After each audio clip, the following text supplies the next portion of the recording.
അസ്സലാമു അലൈക്കും വറഹ്മത്തുള്ളാഹി വബറകാതുഹു. ഖുർആൻ പഠനം 1517, സൂറത്തുൽ ഇസ്രാ 88-ാം സൂക്തം. അഊദു ബില്ലാഹി മിനശ് ശൈത്വാനിർ റജീം. ബിസ്മില്ലാഹിർ റഹ്മാനിർ റഹീം. قل إن اجتمعت الإنس والجن على أن يأتوا بمثل هذا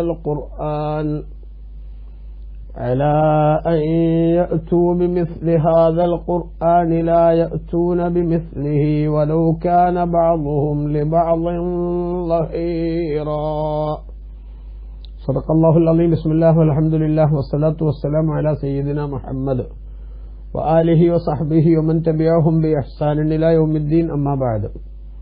قل നബിയെ അങ്ങ് പ്രഖ്യാപിക്കുക, ലഇൻ ഇജ്തമഅത്തിൽ ഇൻസു വൽ ജിന്നു, മനുഷ്യവർഗവും ഭൂത വിഭാഗവും അവർ ഒരുമിച്ചു കൂടിയാൽ, അലാ അൻ യഅ്തു ബിമിസ്ലി ഹാദൽ ഖുർആൻ, ഈ ഖുർആന് തുല്യമായ മറ്റൊന്ന് കൊണ്ടുവരാനായി അവർ ഒരുമിച്ചു കൂടിയാൽ, ലാ യഅ്തൂന ബിമിസ്ലിഹി, ഖുർആനോട് സമാനമായ ഒന്ന് കൊണ്ടുവരാൻ അവർക്കാവില്ല.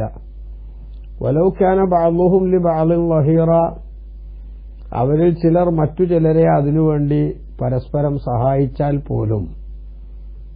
വിശുദ്ധ ഖുർആനിൽ അല്ലാഹു സുബ്ഹാനഹു വ തആല ആ ഖുർആനിന്റെ പ്രാധാന്യവും അതിന്റെ ആധികാരികതയും ദൈവികതയും ഒക്കെ കൃത്യമായി സ്ഥിരീകരിക്കുന്നതുമായി ബന്ധപ്പെട്ടുള്ള ശത്രുക്കളുടെ ആരോപണങ്ങളുടെ മുനയൊടിച്ചുകൊണ്ടുള്ള വെല്ലുവിളിയാണ് ഈ സൂക്തത്തിൽ നമ്മൾ കാണുന്നത്. നേരത്തെ നബി സല്ലല്ലാഹു അലൈഹി വസല്ലമ തങ്ങൾക്ക് അല്ലാഹു സുബ്ഹാനഹു വ തആല വഹ്യ് മുഖേന നൽകുന്നതാണ് ഈ സന്ദേശങ്ങളെന്നും, അല്ലാഹു ഉദ്ദേശിച്ചിരുന്നുവെങ്കിൽ അത് മുഴുവനും എടുത്തുകളയാൻ അവന് സാധിക്കുമായിരുന്നുവെന്നും, എന്നാൽ അല്ലാഹു തആല തങ്ങൾക്ക് വല്ലാത്ത അനുഗ്രഹം നൽകിയതുകൊണ്ട് തന്നെ അവൻ അവതരിപ്പിച്ചതെല്ലാം സ്ഥായി ഭാവത്തോടുകൂടെ നിലനിൽക്കാൻ ആവശ്യമായ സംവിധാനം അല്ലാഹു ഒരുക്കിയിട്ടുണ്ടെന്നും, അത് മുത്തുനബി സല്ലല്ലാഹു അലൈഹി വസല്ലം തങ്ങൾക്ക് അല്ലാഹു തആല നൽകിയിട്ടുള്ള വലിയ ഫളലാണ്, വലിയ പ്രത്യേകതയാണ്, മഹത്വമാണ് എന്നെല്ലാം സൂചിപ്പിച്ചതിന് ശേഷം ഈ സൂക്തത്തിലൂടെ ഇസ്ലാമിന്റെ വിരോധികൾ, പ്രവാചകരുടെ എതിരാളികൾ, വിശുദ്ധ ഖുർആനിനെ സംബന്ധിച്ച് കുരുടൻ ആനയെ കണ്ടതുപോലെ വായിൽ വന്നതൊക്കെ വിളിച്ചു പറയുന്ന മുഴുവൻ ആളുകൾക്കുമുള്ള വായടപ്പൻ മറുപടിയാണ് അല്ലാഹു തആല നബിതങ്ങളോട് പറയാൻ വേണ്ടി പറയുന്നത്. ബഹുമാനപ്പെട്ട ഇബ്നു കസീർ റഹിമഹുല്ലാഹ് തന്റെ തഫ്സീറിൽ ഈ ആയത്ത് വിശദീകരിച്ചപ്പോൾ പറഞ്ഞു, സുമ്മ നബ്ബഹ തആല അലാ ശറഫി ഹാദൽ ഖുർആനിൽ അളീം, ഈ മഹത്തായ ഖുർആനിന്റെ മഹത്വം അല്ലാഹു തആല ഉണർത്തുകയാണ്, അതിന്റെ പ്രത്യേകതയും ശ്രേഷ്ഠതയും. ഫഅഖ്ബറ, അതായത് അല്ലാഹു പറഞ്ഞു, അന്നഹു ലവിജ്തമഅത്തിൽ ഇൻസു വൽ ജിന്നു കുല്ലുഹും, മനുഷ്യരും ജിന്നുകളും എല്ലാവരും സമ്മേളിക്കുകയും, വത്തഫഖു അലാ അൻ യഅ്തു ബിമിസ്ലി മാ അൻസലഹു അലാ റസൂലിഹി, അല്ലാഹുവിന്റെ റസൂൽ സല്ലല്ലാഹു അലൈഹി വസല്ലം തങ്ങളുടെ മേലിൽ അല്ലാഹു അവതരിപ്പിച്ചതുപോലത്തെ ഒരു ഗ്രന്ഥം അവർക്കും ഉണ്ടാക്കണം എന്ന് അവർ ഏകോപിച്ച് തീരുമാനിക്കുകയും ചെയ്താലും, ലമാ അതാഖു ദാലിക്, അതിനവർക്ക് കഴിയുമായിരുന്നില്ല, വലമസ്തതഉഹു, അതിനവർക്ക് സാധിക്കുകയും ചെയ്യുമായിരുന്നില്ല. വലൗ തആബനു വതസാഅദു വതളാഫറു, പരസ്പരം സഹായിക്കുകയും എല്ലാവരും ഒന്നിച്ച് ഒരേ മനസ്സോടുകൂടി അതിനു വേണ്ടി അധ്വാനിക്കുകയും ചെയ്താലും അവർക്കതിന് സാധിക്കില്ല. കാരണം ഫഇന്ന ഹാദാ അംറുൻ ലാ യുസ്തതാ, സാധ്യമല്ലാത്ത, ഇമ്പോസിബിൾ ആയിട്ടുള്ളൊരു കാര്യമാണത്. വകൈഫ യശ്ബഹു കലാമുൽ മഖ്ലൂഖീന കലാമുൽ ഖാലിഖ്, പടപ്പുകളുടെ സംസാരം, വാക്കുകൾ എങ്ങനെയാണ് പടച്ചവന്റെ വാക്കുകളോട് സാമ്യമാവുക? അല്ലദീ ലാ നളീറ ലഹു വലാ മിസാല ലഹു വലാ അദീല ലഹു, ആ അല്ലാഹുവിന് സമന്മാരോ തുല്യരോ അല്ലാഹുവിനോട് ഏതെങ്കിലും അർത്ഥത്തിൽ കിടപിടിക്കാൻ പറ്റിയവരോ ആയിട്ടുള്ള ആരും ഇല്ലല്ലോ. അങ്ങനത്തെ അല്ലാഹു തആല അവതരിപ്പിക്കുന്ന ഒരു സംഗതിയോട് കിടപിടിക്കുന്ന ഒരു ആശയം കൊണ്ടുവരണം എന്ന് മറ്റുള്ളവരാരെങ്കിലും ആലോചിക്കുകയും തീരുമാനിക്കുകയും ചെയ്താൽ, അതിന് ലോകത്തുള്ളവരെല്ലാവരും ഒന്നിച്ച് ഒരേ മനസ്സോടുകൂടെ പണിപ്പെട്ടാലും ആ സംഭവം പോസിബിൾ അല്ല എന്ന് അല്ലാഹു സുബ്ഹാനഹു വ തആല പറയാൻ. എന്തുകൊണ്ടാണ് ഇങ്ങനൊരു വെല്ലുവിളി? ഇപ്പൊ നമ്മുടെ നാട്ടിലിപ്പോ ഈ അടുത്ത കാലത്തൊക്കെ യുക്തിവാദികളുടെ കൂട്ടത്തിലെ വെട്ടുകിളികൾ സാധാരണഗതിയിൽ പറയാറുണ്ട്, പടച്ചോനാന്ന് പറയുന്ന ആള് ഈ നഴ്സറി കുട്ടികൾ വെല്ലുവിളിക്കും പോലെ വെല്ലുവിളിക്കുമെന്നൊക്കെ. ഇവിടെ വെല്ലുവിളിയുടെ മർമ്മം എന്താണ്? വിശുദ്ധ ഖുർആനിനെ സംബന്ധിച്ച് വായിൽ വന്നത് കോതക്ക് പാട്ട് എന്നതുപോലെ സത്യവിരുദ്ധമായിട്ടുള്ള പലതും വിരോധികൾ ഓരോ കാലഘട്ടത്തിലും പറഞ്ഞുണ്ടാക്കി. ആ പറഞ്ഞുണ്ടാക്കിയ കൂട്ടത്തിൽ ജ്യോത്സ്യമാണ് ഈ പറയുന്നതെന്നും കാവ്യമാണെന്നും ഭ്രാന്തൻ വിവരണങ്ങളാണെന്നും പൂർവികരുടെ ഇതിഹാസ കഥകൾ ഐതിഹ്യങ്ങൾ എടുത്തു അവതരിപ്പിക്കുകയാണെന്നും ഇങ്ങനെയുള്ള പല വിധത്തിലുള്ള വാദഗതികൾ അവരുന്നയിച്ചു. അഥവാ മുഹമ്മദ് നബി സല്ലല്ലാഹു അലൈഹി വസല്ലമ തങ്ങൾ സംഘടിപ്പിച്ച മനുഷ്യനിർമ്മിതമായിട്ടുള്ള ഒരു രചനയാണിത്, അല്ലാതെ ദൈവികമായിട്ടുള്ള ഒരു സംവിധാനമല്ല എന്ന് വാദിക്കുന്നവരോടാണ് ഖുർആൻ വെല്ലുവിളിക്കുന്നത്. അങ്ങനെ നിങ്ങൾക്ക് വാദമുണ്ടെങ്കിൽ മനുഷ്യരായിട്ടുള്ള നബി സല്ലല്ലാഹു അലൈഹി വസല്ലമ തങ്ങൾക്ക് ഇങ്ങനെ കൊണ്ടുവരാൻ കഴിയുമെങ്കിൽ സാഹിത്യത്തിൽ ആ കാലഘട്ടത്തിൽ നബി സല്ലല്ലാഹു അലൈഹി വസല്ലമ തങ്ങൾ ഖുർആനിന്റെ പ്രഥമ സംബോധിതരായിട്ടുള്ള അറബികൾ, ആ അറബികളോട് സംസാരിക്കുന്ന കാലഘട്ടം എന്നൊക്കെ പറഞ്ഞാൽ എന്താണ്? ആ കാലഘട്ടത്തിൽ സാഹിത്യം കൊണ്ട് എല്ലാവരെയും മുട്ടുകുത്തിക്കാൻ ഞങ്ങൾക്കാകും, സാഹിത്യത്തിന്റെ കഴിവിൽ ഞങ്ങളുടെ നാലയലത്ത് എത്താൻ മറ്റാർക്കും സാധ്യമല്ല എന്ന് ചിന്തിക്കുകയും അതിനുവേണ്ടി രചനകൾ നിരന്തരം നടത്തുകയും പ്രൗഢമായ രചനകൾ കഅബാലയത്തിന്റെ പരിസരത്ത് പോലും ബഹുമാനാർത്ഥം തൂക്കിയിടുകയും ഒക്കെ ചെയ്തിരുന്ന ആളുകൾ. അപ്പൊ അങ്ങനെയുള്ള ആളുകൾക്കൊരു സാഹിത്യരചന മാത്രമായിരുന്നു ഖുർആനെങ്കിൽ നബി സല്ലല്ലാഹു അലൈഹി വസല്ലമ തങ്ങൾ സ്വന്തമായി മെനഞ്ഞുണ്ടാക്കിയിട്ടുള്ള വാചകങ്ങളും ആ പദ്ധതിയും ആയിരുന്നു ഇതെങ്കിൽ ഇതേപോലുള്ളത് അവതരിപ്പിക്കുക എന്നത് ഈസിയാണ്, എളുപ്പത്തിൽ സാധിക്കുന്നതാണ്. പക്ഷെ ഈ വെല്ലുവിളി ഖുർആൻ ഏതൊക്കെ വിധത്തിൽ നടത്തിയെന്ന് നമ്മൾ ചിന്തിച്ചു നോക്കണം.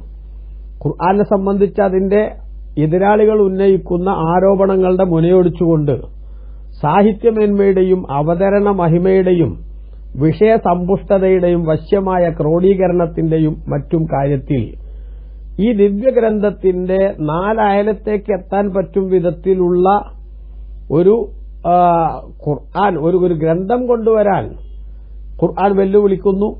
വെല്ലുവിളി അവിടെ മാത്രം ഒതുങ്ങുന്നില്ല. എല്ലാ കാലഘട്ടത്തിലും ഉള്ള ആളുകൾക്ക് ഈ വെല്ലുവിളി ഏറ്റെടുക്കാൻ ഖുർആൻ സ്വാഗതം ചെയ്യുന്നുണ്ട്. എന്ന് പറഞ്ഞാൽ ഖുർആനെ സംബന്ധിച്ച് റോങ്ങായ വിധത്തിൽ ഉള്ള ഒരു വിലയിരുത്തൽ നടത്തുന്ന എല്ലാ ആളുകൾക്കും മുസ്ലിമീങ്ങൾ പറയുന്നത് അല്ലാഹു തആല അവതരിപ്പിച്ചിട്ടുള്ള മഹത്തായ ഗ്രന്ഥമാണ് ഖുർആൻ എന്നാണ്. അതിന്റെ ഏറ്റവും വലിയ രേഖ എന്താ? ആ ഖുർആൻ മുന്നോട്ട് വെക്കുന്ന ആശയങ്ങൾ, ആ ആശയങ്ങളിൽ പലതും മനുഷ്യന്റെ പ്രാഥമിക ബുദ്ധി ഉപയോഗിച്ചോ അവന്റെ പരിജ്ഞാനങ്ങളുടെ എല്ലാ സംവിധാനങ്ങളും ഉപയോഗിച്ചോ കണ്ടെത്താൻ സാധിക്കാത്ത വിധത്തിലുള്ള കാര്യങ്ങൾ ഈ വിശുദ്ധ ഖുർആൻ മുന്നോട്ട് വെക്കുന്നുണ്ട്. കഴിഞ്ഞ കാലത്ത് നടന്നുപോയിട്ടുള്ള സംഭവങ്ങളിൽ നിന്ന് നബി സല്ലല്ലാഹു അലൈഹി വസല്ലമ തങ്ങൾക്ക് ഒരിക്കലും കണ്ടെത്താൻ സാധിക്കാതിരുന്ന ഒട്ടനവധി കാര്യങ്ങളുടെ വിവരണം ഖുർആൻ നടത്തി. വരാനിരിക്കുന്ന കാലത്ത് നടക്കാനിരിക്കുന്ന സംഗതികളുടെ വിവരണവും ഖുർആൻ നടത്തി. ഇപ്പൊ കഴിഞ്ഞ കാലത്തുള്ളതിന് വേണമെങ്കിൽ ചരിത്രത്തിൽ നിന്ന് എവിടുന്നോ ചികഞ്ഞ് അന്വേഷിച്ച് എന്തൊക്കെയോ കൊണ്ടുവന്നതാണെന്ന് പറയാൻ ഒരു പക്ഷേ എതിരാളികൾ ശ്രമിച്ചേക്കാം, മെനക്കെട്ടേക്കാം. എന്നാൽ വരാനിരിക്കുന്ന കാര്യങ്ങളുടെ, ഭാവിയെ സംബന്ധിച്ചുള്ള വിഷയങ്ങളുടെ ഖുർആൻ മുന്നോട്ട് വെക്കുന്ന ഒരു ആശയത്തെ തൊടാൻ ആർക്കും സാധിക്കാത്ത വിധം അജയ്യമായി അത് നിലനിൽക്കാൻ പറ്റുന്ന സംവിധാനം അല്ലാഹു ഉണ്ടാക്കിയില്ലേ? ഒരു ഉദാഹരണം മാത്രം ഞാൻ സൂചിപ്പിക്കാം. നബി സല്ലല്ലാഹു അലൈഹി വസല്ലമ തങ്ങളെ ഏതു വിധേനയും പരാജയപ്പെടുത്തണം, മുത്തുനബിയുടെ പ്രബോധനത്തിന് അള്ളുവെക്കണം, പാരപണിയണം, ഇതുമാത്രമായിരുന്നുവല്ലോ വാസ്തവത്തിൽ അറേബ്യൻ മുശ്രിക്കുകൾ അടക്കമുള്ള നബിതങ്ങളുടെ വിരോധികളുടെ അജണ്ട. എന്നാൽ ആ അജണ്ട നിലനിൽക്കുന്ന ഒരു സമൂഹത്തിൽ അല്ലാഹു സുബ്ഹാനഹു വ തആല ഒരു വ്യക്തിയെയും അദ്ദേഹത്തിന്റെ ഭാര്യയെയും പേരെടുത്ത് അഡ്രസ് ചെയ്തുകൊണ്ട് പറഞ്ഞു, തബ്ബത് യദാ അബീ ലഹബിൻ വതബ്ബ് മാ അഗ്നാ അൻഹു മാലുഹു വമാ കസബ് സയസ്ലാ നാറൻ ദാത ലഹബ് വംറഅതുഹു ഹമ്മാലത്തുൽ ഹതബ്. നോക്കൂ, ഈ സൂറത്ത് മസദ് എന്ന് പറയുന്ന ഈ ചെറിയ അധ്യായം, ഈ അധ്യായം മുഖേന അല്ലാഹു സുബ്ഹാനഹു വ തആല അബൂലഹബ് എന്ന് പറയുന്ന നബി സല്ലല്ലാഹു നിങ്ങളുടെ പിതൃവ്യൻ, അയാൾ നരകത്തിലാണെന്നും അദ്ദേഹം വിശ്വാസത്തിന്റെ രാജവീതിയിലേക്ക് കടന്നു വരുന്ന ഒരു സംവിധാനം ഉണ്ടാവില്ലെന്നും പ്രഖ്യാപിക്കുകയാണ് ഇവിടെ.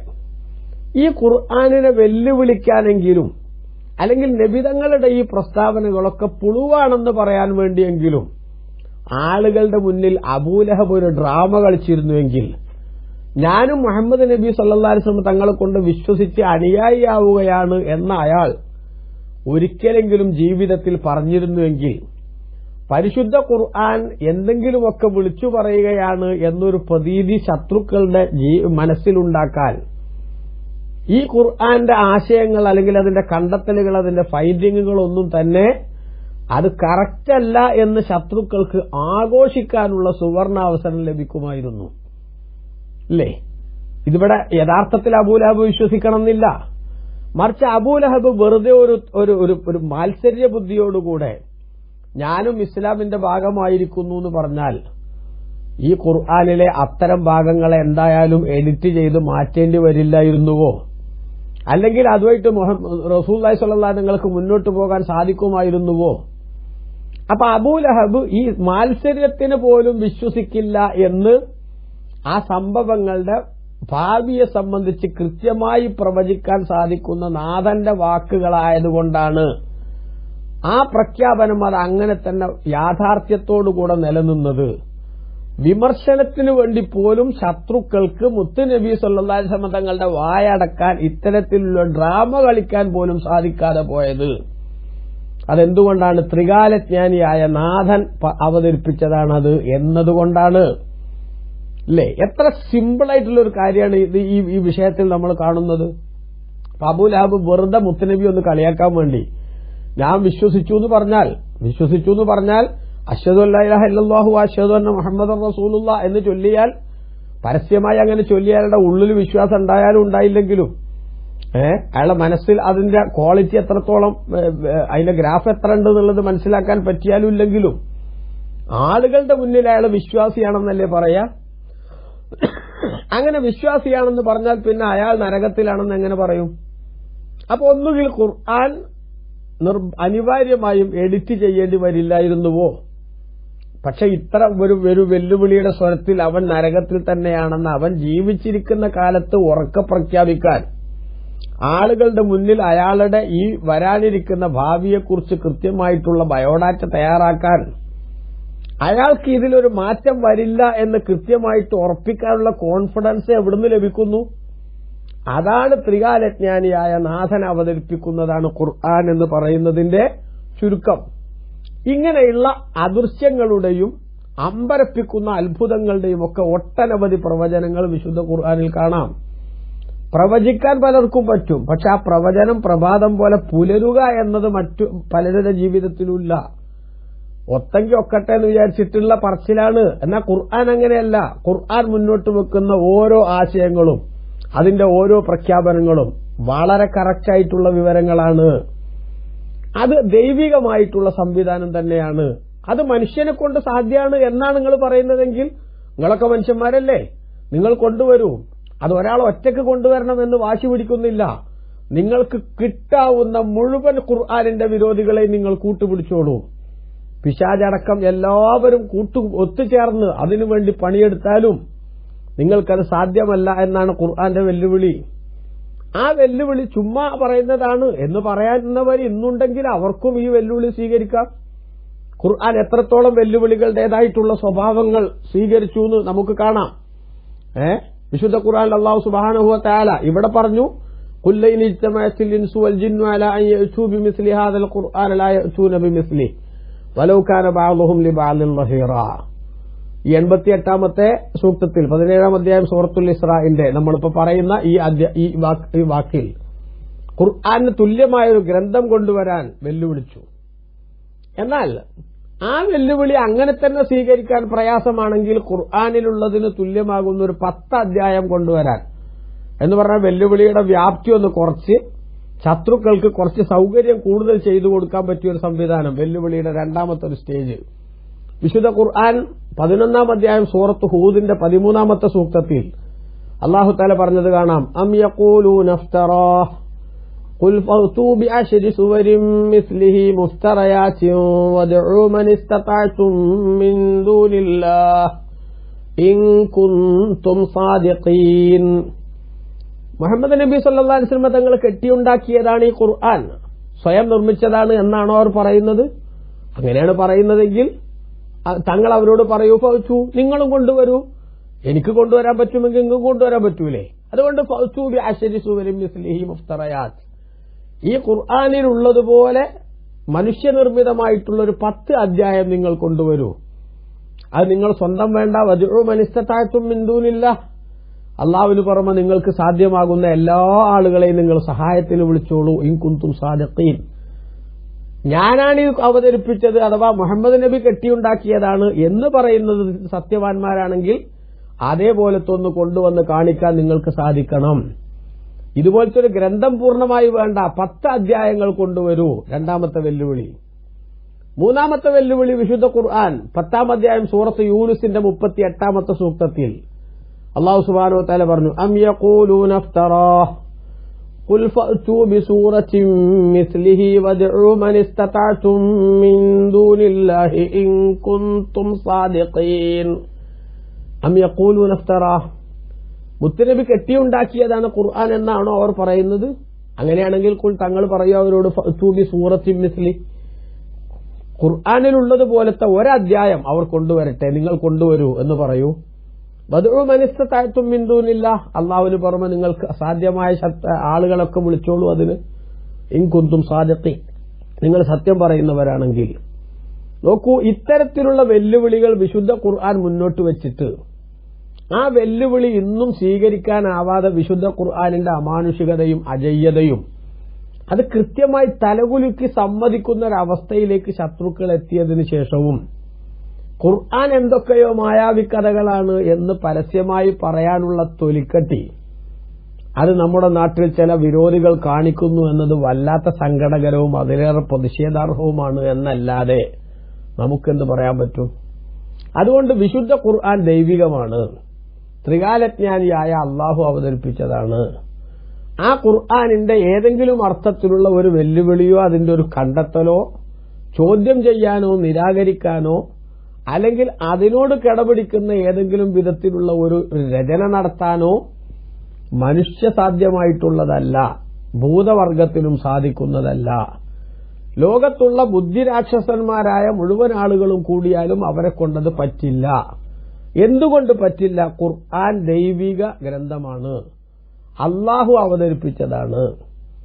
അള്ളാഹുവിന്റെ പ്രത്യേകത അവൻ ത്രികാലജ്ഞാനിയാണ്. കഴിഞ്ഞതും നിലവിലുള്ളതും വരാനിരിക്കുന്നതുമൊക്കെ അതിന്റെ കൃത്യമായിട്ടുള്ള രീതിയും ശൈലിയും അറിയുന്നവനാണ് അള്ളാഹു സുബ്ഹാനഹു വ തആല. മറ്റുള്ളവർക്കൊക്കെ അള്ളാഹുവിൽ നിന്ന് ലഭ്യമായിട്ടുള്ള അറിവുകളും വിവരങ്ങളും മാത്രമേ ഉള്ളൂ. അള്ളാഹു കൊടുത്ത അറിവ് കൊണ്ട് മാത്രം സംസാരിക്കുന്നവരാണ് ബാക്കിയുള്ളവർ. എന്നാൽ മറ്റാരിൽ നിന്നും സംഭരിക്കാതെ എല്ലാത്തിന്റെയും തീരുമാനവും പ്രഖ്യാപനവും അതിന്റെ നടപ്പാക്കലുമെല്ലാം ഏറ്റെടുത്തിട്ടുള്ള ഫൈനൽ അതോറിറ്റിയാണ് അള്ളാഹു തആല. അതുകൊണ്ട് തന്നെ ആ അള്ളാഹുവിന് ഒരു അവതരണത്തോട് സാമ്യമാകുന്നത് ഞങ്ങളെ കൊണ്ടാവുമെന്ന് ആരെങ്കിലും പറഞ്ഞാൽ കാര്യമായ ചികിത്സ ആവശ്യമുണ്ട് എന്നല്ലാതെ നമ്മൾ എന്തു പറയും? അപ്പൊ ഈ പ്രഖ്യാപനത്തിൽ അല്ലാഹു സുബ്ഹാനഹു വ തആല നമ്മുടെ ശ്രദ്ധയിൽപ്പെടുത്തുന്നത് എന്താണ്?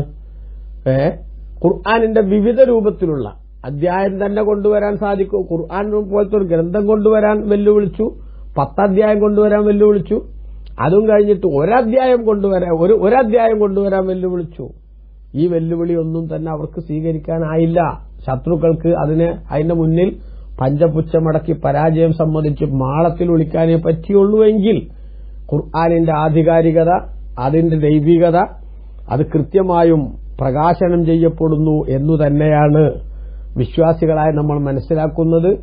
ആ വിശുദ്ധ ഖുർആനിന്റെ മഹത്വം ഉൾക്കൊണ്ടും അത് മുന്നോട്ട് വെക്കുന്ന പദ്ധതികൾ നമ്മുടെ ജീവിതത്തിലേക്ക് യാഥാർത്ഥ്യമാക്കിയും സാംശീകരിച്ചും ഒരു നല്ല മുസ്ലിമിന്റേതായിട്ടുള്ള സ്വഭാവങ്ങൾ സ്വീകരിക്കാൻ, ഖുർആനിനെ കൂടുതലായിട്ട് അറിയാൻ, പഠിക്കാൻ, മനസ്സിലാക്കാൻ, ഖുർആൻ മുന്നോട്ട് വെക്കുന്ന ആശയങ്ങൾ അത് നമ്മുടെ ജീവിതത്തിൽ പകർത്താൻ, അതിന്റെ സന്ദേശങ്ങൾ മറ്റുള്ളവരിലേക്ക് പരമാവധി പകർന്നു നൽകാൻ നമ്മളെക്കൊണ്ടാവുന്നതെല്ലാം ചെയ്യുക എന്നതാണ് നമുക്ക് ഈ ലോകത്ത് ജീവിക്കുമ്പോൾ ഖുർആനുമായി ബന്ധപ്പെട്ട് നടപ്പാക്കേണ്ട ഒരു സംഗതി.